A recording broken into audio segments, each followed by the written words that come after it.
This is Rob Aspin at MWCM. I wanted to give you a quick update as we come to the end of 2017 and as we approach the new year on the firm, but also on our market expectations and what we're doing to manage through what could be a potentially difficult new year. So in terms of the firm itself, we're actually pretty excited for 2018 for two reasons. The first reason is that we are going to be able to start trading with our new private bank. We've negotiated incredibly low fees there, and we're just waiting for some of the paperwork to clear, and then we'll be able to trade on their platform. And historically, we've been trading through traditional private banks at around 1%. Now that we're set up as an external asset manager and we've been able to negotiate very good fees, we've been able to negotiate that down to around 2 bips for a $1 million trade. So rather than paying $10,000, it's something like $250, which is a significant saving to you, the client. The second reason for being pretty positive in terms of our outlook for the new year from the business standpoint is we spent a huge amount of time over the last couple of quarters basically meeting and assessing managers, and we now have a nice platform of new managers that we'll be allocating to once we're on the new private bank. The managers that we have looked at are managers that we've now met. We understand their style, we understand what drives their performance and so forth. And these are across different strategies, different markets, etc. And another key differentiator here is the fact that we've been able to negotiate very reasonable initial allocations. Now, typically the initial allocation for most hedge funds and alternatives is around $1 million, and we've been able to negotiate that down in some cases to well below that, 100,000 in a couple of cases. And this gives us the ability to now create a very nicely diversified, non-correlated portfolio of alternatives, which we then blend with traditional equities and fixed income managers and obviously cash and gold. So the idea here is to have a portfolio of non-correlated assets, and the reason why that's incredibly important is the fact that we think that traditional asset classes like equities and bonds are becoming increasingly expensive, particularly now in the US. If you look at the US market, it's at pretty close to all-time highs.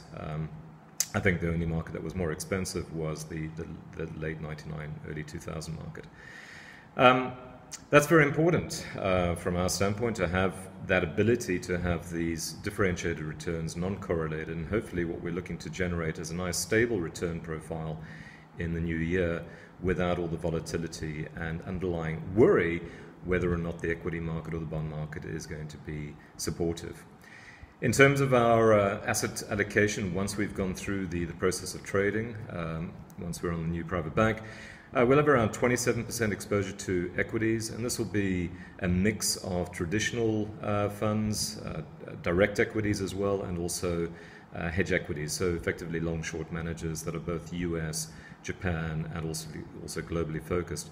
In fixed income, we'll have around 38%, and this is a mix between plain vanilla funds and also funds that are able to play the relative value area with a blend of macro as well. So effectively playing the various curves, if you like, the interest rate and yield curves, and also looking to generate performance by, for example, shorting an expensive bond, which could be a German bond, for example, and going long an Italian bond, both of which are obviously supported by the ECB, but the price differential is quite significant.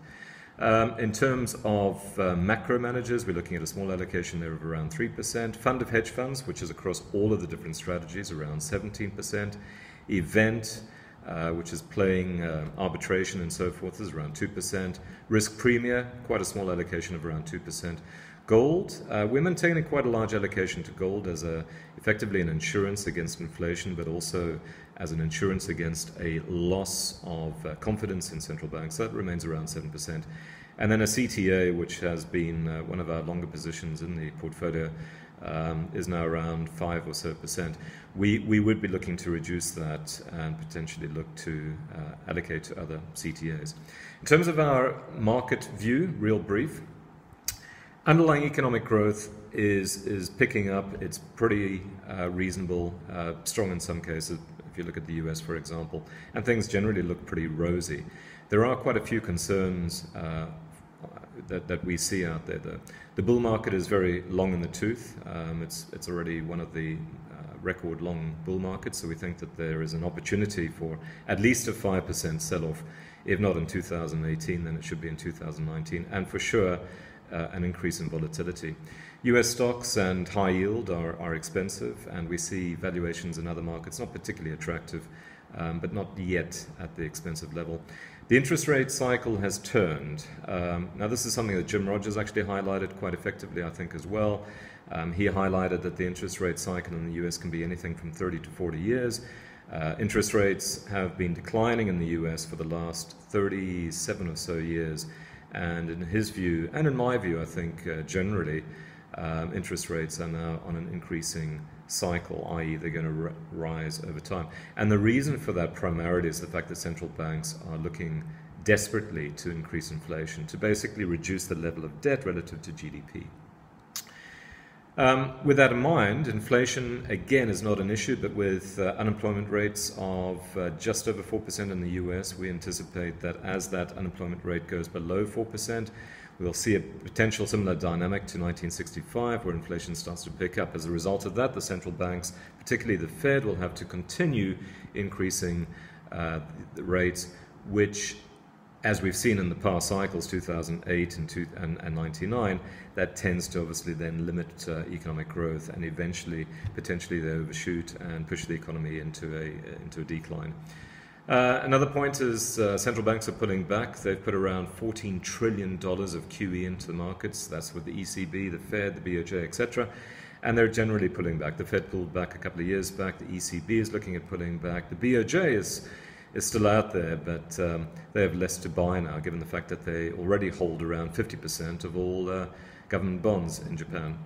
And lastly, but not least, is the fact that the potential for war is unfortunately increasing. If you look at what some of the senators are talking about, the fact that there are military drills between the US and South Korea, the fact that I believe you've now got something like 3 large US aircraft carriers in the vicinity doesn't bode well. Now, when you look at market pricing in South Korea, for example, there is no pricing for a potential of war, but we know that markets can often get it wrong. So with all of this, our view is stay invested, but do so intelligently.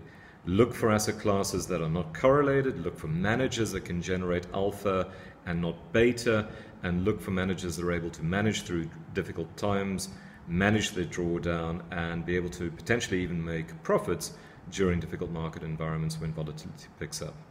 With that, we'll leave it. We do wish you a phenomenal 2018 and a very happy and festive end of the year and Christmas period. So all good wishes for a terrific 2018. Take care.